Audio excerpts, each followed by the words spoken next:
Okay, Trump executive order mandates classical architecture for federal buildings.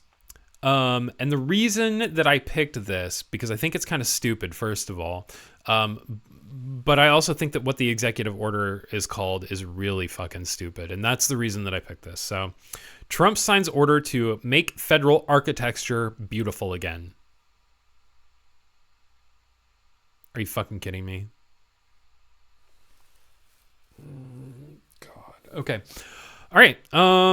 So bias distribution is 68% coming from the right, while 11% from the left and 21% from the center. Because this is a fluff piece. This is the right sucking themselves off. Okay? Like, this is so stupid. Okay. Anyway. Let's get into it. Who do I have pulled up here? I've got Bloomberg, and it says it's behind a paywall, but sometimes Brave lets you get around the paywall. So let's see what's going on. Oh, look, we've got takeaways by Bloomberg AI. We're going to skip that and just read the article. So, President Donald Trump signed an executive order Thursday to establish classical architecture as the preferred style for U.S. civic buildings, doubling down on a memo Trump issued just after resuming office in January. With the new order, the White House has revised a longstanding ban against establishing an official style for government and substantially boosted the profile of architecture firms that practice in a traditional style. And I think that that's what this is really about. This is really about lining the pockets of some certain fucking architecture firms. But maybe I'm wrong. Who knows? The order aims to return the national aesthetic to buildings that are visually identifiable as civic buildings, issuing a federal program for selecting designers in a wide range of styles that dates back to the 1990s. This order explicitly says that designs must flow from the needs of the government and the aspirations of the American people to the architectural professions, not vice versa, says Justin Shubo, president of the nonprofit National Civic Arts Society and former chair of the U.S. Commission of Fine Arts under Trump's first administration. Going forward, when the U.S. General Services Administration launches a design competition, the agency must actively recruit architects and firms with experience in classical and traditional architecture.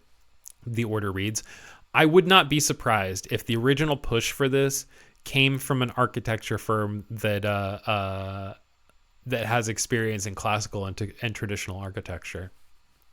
Federal design competitions must further guarantee that multiple designs in such modes are advanced to the final evolution round. That preference could steer hundreds of millions of dollars in federal contracts towards a relatively small number of boutique firms that practice neoclassical or traditional design.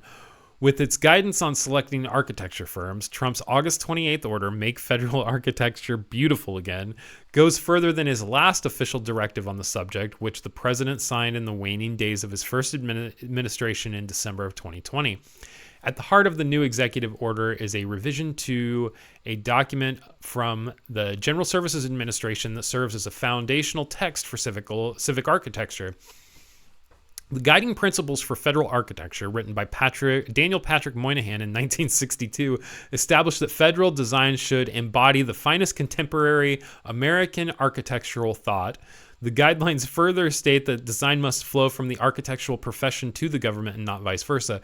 These guidelines have been revised or redacted.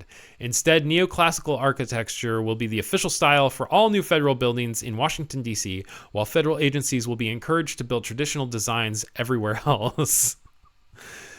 The order potentially upends the Federal Design Excellence Program established in 1994 to streamline the selection of architects for federal building projects.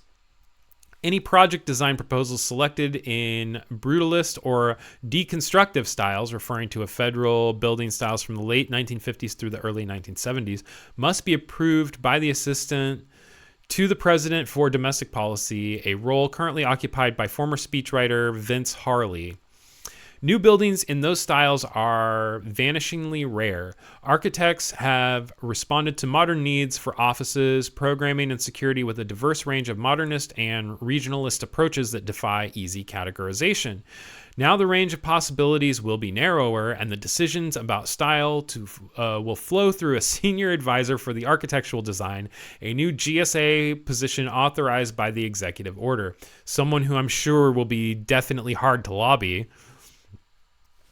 On the immediate horizon, this order will affect only a handful of projects. Since Trump's inauguration, the GSA's focus has been on shedding excess property by listing federal buildings for sale rather than commissioning new ones. The federal government is currently planning courthouses in Chattanooga, Tennessee, and Hartford, Connecticut. It's also building an annex to a brutalist courthouse in San Juan.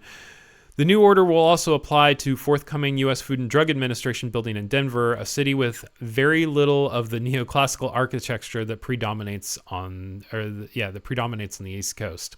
So that's totally not a way to just, line the pockets of the people who you want to line the pockets of. Okay, I'm going to switch back over here. Hey, thanks for checking out this video from Nightly News this morning. If you wouldn't mind, subscribe and turn on notifications so you never miss a video or when we go live on Tuesdays and Fridays.